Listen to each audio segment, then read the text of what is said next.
Please welcome Myrtle Potter, Myrtle Potter and Company.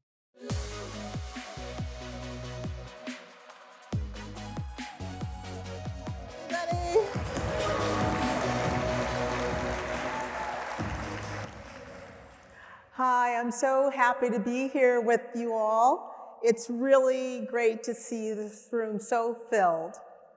And thank you, Chital, for painting such a clear and compelling picture of why Johnson & Johnson was selected as the inaugural HBA Global Impact Award recipient. Getting to hear her perspective and hear the real thinking behind the work is exactly what makes this experience so valuable. I know valuable for me, and I know valuable for you. And the good news is we're just getting started. So I am going to welcome, I'm really thrilled to welcome the J&J team back to the stage for a deeper conversation about leadership, impact, and what it takes to drive meaningful change at scale. So please join me in welcoming back Chital Patel, alongside our colleagues, Letitia Dacroix-Gillot and Kristen Krusik. So I've been so excited about this talk, and I just want to really start things off with you, Christian. You know, J&J is really making history as the first company to receive this award, as you guys know. And it really does recognize your entire enterprise, not just a program, a project, etc. So in a world where oftentimes rewards are short-term, right? They don't really necessarily focus on the long term. How does a massive company like J&J really align its entire global organization around a single set of values? And what does this award mean to you when you think about that context? Yeah, no, I appreciate it. First off, I want to say a big thank you, and it's so great to be up here with my esteemed colleagues and to be among all the great leaders in the room.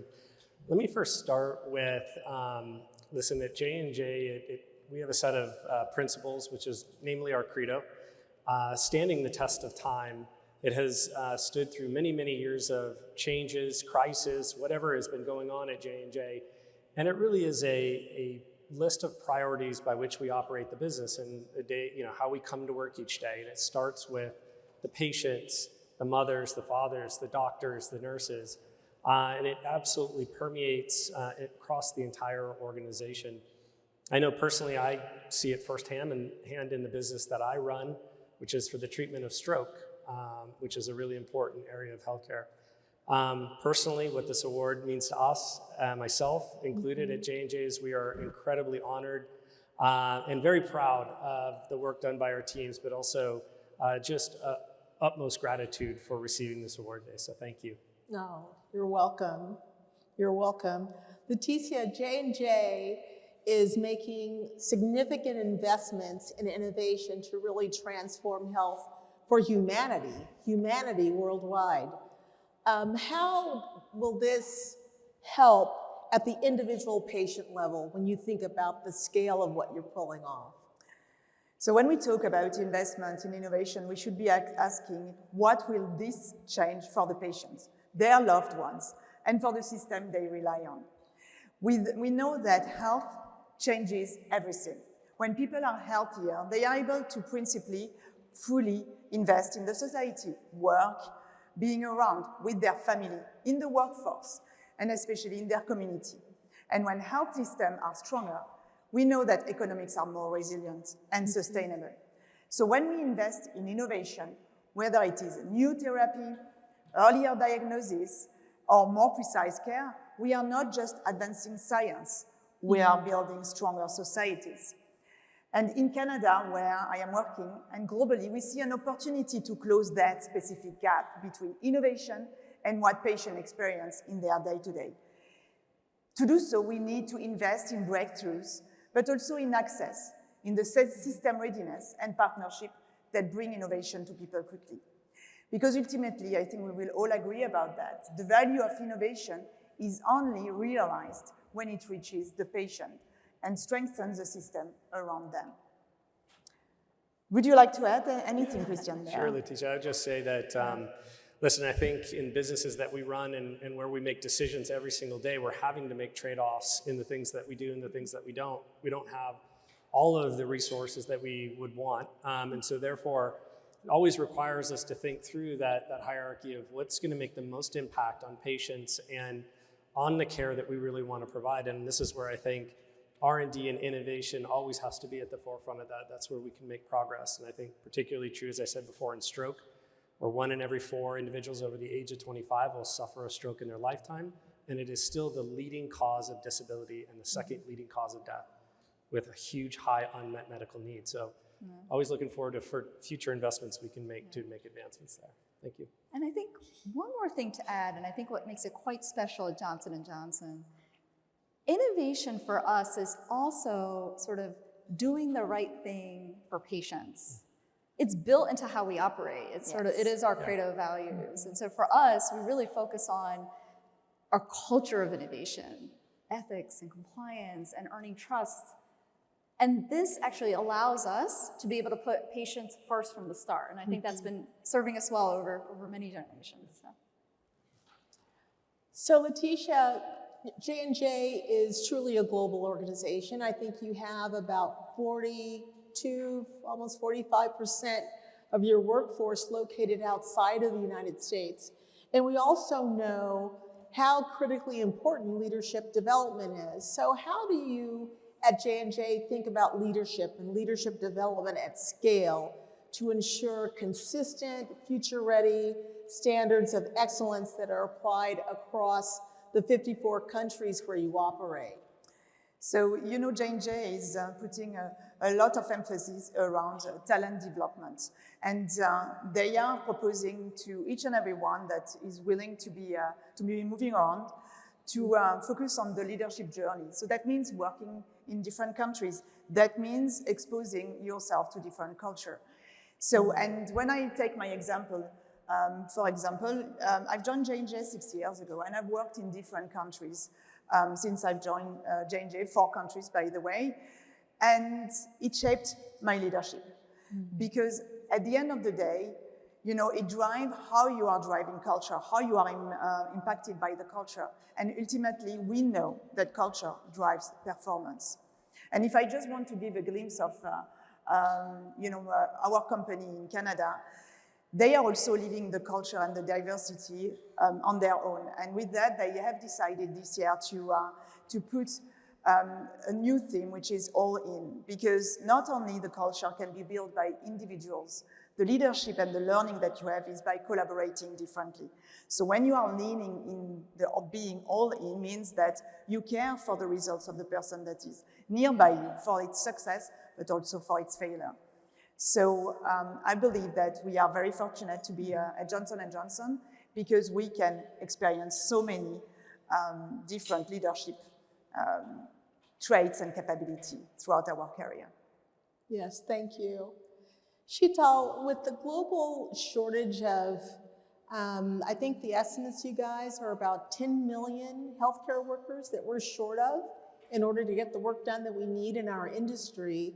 The J&J Care Community platform is really doing a lot of big work to make a dent in those numbers. And can you tell us a little bit about that? And why has J&J chosen specifically this heart of the healthcare system approach to getting this done? Yeah, absolutely. It's a program that we're so incredibly proud of. And look, many of you know healthcare professionals. You may have healthcare professionals in your families. I have nurses, pharmacists, doctors. But we believe with the Care Community platform, it reflects our belief that strengthening the healthcare system starts with supporting the people that power it. Mm-hmm. And for us, our focus has always been through supporting nurses, community health workers, who we believe are truly the heart of the healthcare system, to deliver majority of the hands-on care and serve as the most trusted connection between healthcare systems and the communities we serve around the world. And so we do believe that investing in education, skills development, things like peer connection, These are things that will help nurses and community health workers build resilience and adapt, honestly, through a rapidly evolving care environment. Things change all the time. And continue to deliver the high quality, compassionate care they're so good at doing. So that is one of the reasons. Thank you, Myrtle, for asking. Well, we certainly see your handprint, really. We see the J&J handprint everywhere. So, Chantal, J&J and HBA have been partners since 1998. That's right. Yeah. And so tell us a little bit about what that relationship between the HBA and Johnson & Johnson has meant to the company. I gotta tell you, when we were preparing for this, I was just in simple awe. Nearly 30 years of being alongside each other as we transform health for humanity, that is incredible. Because I think one of the things we know well is you can't do things alone. And it's kind of boring. So to be able to work alongside HBA and many of our partners here today has been truly rewarding. Just to give you some fun facts, and this is important to me because I've been sort of watching the number of memberships. So we were at like 5,990 something. And Stephanie, correct me if I'm wrong. But right before this meeting, we hit 6,000 members around the world. I mean, that is just incredible. That's amazing. So this is HBA resources that enhance the leadership of our J&J employees. It rises and elevates our employees to be able to really do the good work they do. And for us, even more than 1,300 colleagues have graduated from our Global Ambassador program. And we have over 94 members that are sitting on boards around the world with HBA. So it's incredible. And listen, I share the numbers, but these are lives changed. These are leaders that we're developing that is ultimately going to be that united force for change. And that lies in our adaptability. And so for us, we do believe that the partnership, by staying grounded to our credo values, while remaining open to new ideas, needs, realities, we really do think J&J and HBA are well positioned to meet the challenges we haven't yet encountered, because there's a lot of surprises around these corners these days, and to help shape a more resilient, human-centric future for healthcare. And so we're just so thrilled to continue the partnership and really wanted to honor it today. So thank you, HBA. Oh, that's wonderful. Thank you so much for that beautiful, thoughtful answer. We could talk to this team all day long, but we need to move this conversation on. But I want to thank these brilliant leaders. It's been a pleasure getting to know you. I've enjoyed our time together over the last week or so. So Chantal, Christian, Letitia, thank you. Thank you very much for your leadership, and congratulations again for winning this extraordinary award. Thank you.